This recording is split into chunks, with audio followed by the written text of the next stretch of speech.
Hakuna wakati atakuacha. Hakuna wakati atakuacha. Ataishi pamoja nawe. Wakati umesukumwa na mambo, unaona kufika mwisho kwako, ni vyema unaita neno la jina la Mungu. Hata wanafunzi wa Yesu, ukisoma katika kitabu cha Marko, Marko 4 katika mstari wa 35, wakati Yesu alikuwa anavuka bahari ile ng'ambo nyingine, alikuwa pamoja na wanafunzi wake. Wakati walikuwa ziwani, kulikuwa na mawimbi. Na wakati mawimbi yaliwapata, yakaanza kuingia katika ile merikabo walikuwa nayo. Wanafunzi wa Yesu walianza kulia,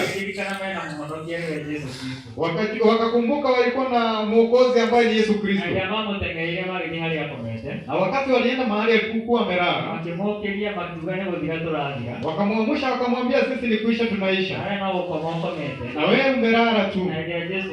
Na wakati Yesu aliamuka, aliambia bahari itulie, na bahari ikatulia. Wanafunzi wake waliona mwisho.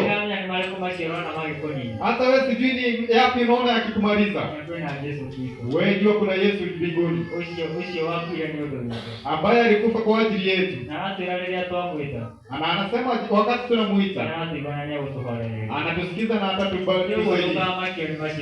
Kwa hivyo usijalishe na ambao unapitia, usijalishe na jinsi mambo yalivyo.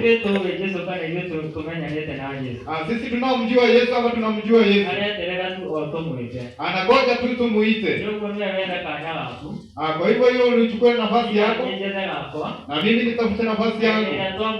Na wakati tunamuita, mambo yote yanakwenda vizuri,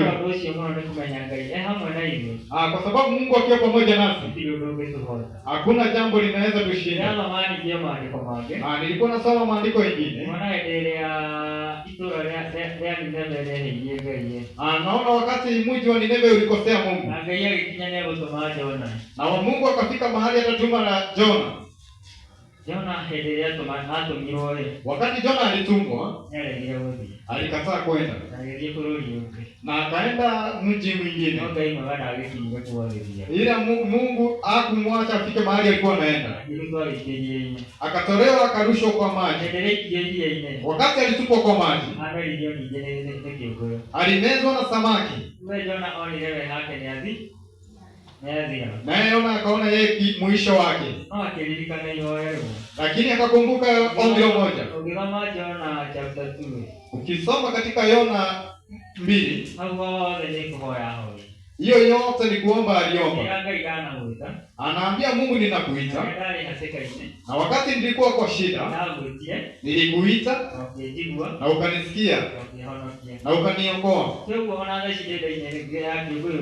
Kwa hivyo hata wakati huu niko katika tumbo ya samaki, wewe ni wewe naita, uniokoe kutokana na hapa. Kwa sababu Yona alikuwa ameona mwisho wake, naye Mungu alisikia maombi yake, na akaenda akatapikwa huko Nineve. Wakati alikuwa ametumwa apeleke neno la Mungu, na kufurahia Mungu sana,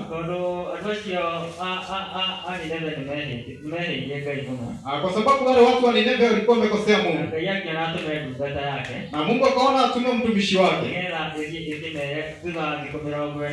ili awaambie kwa muda wa siku 40 atakuja kuangamiza.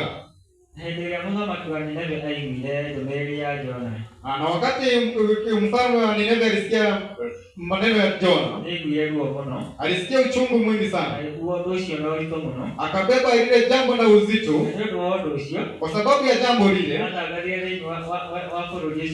alitangaza katika mji wake, katika hizo siku 3,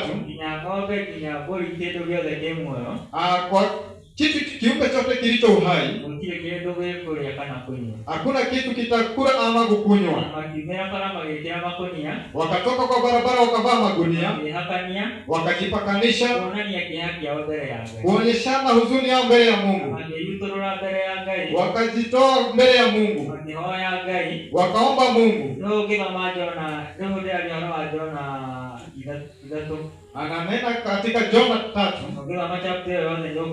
Ukisoma chapter 3 yote, jinsi walivyojiwachilia mbele za Bwana, wakaomba. Na kwa sababu Mungu wetu ni wa huruma na anatupenda sana, hakukosa kuwajibu maombi yao. Walikuwa wameambiwa watauawa. Baada ya siku 40 Mungu wetu akawaokoa. Nchi yetu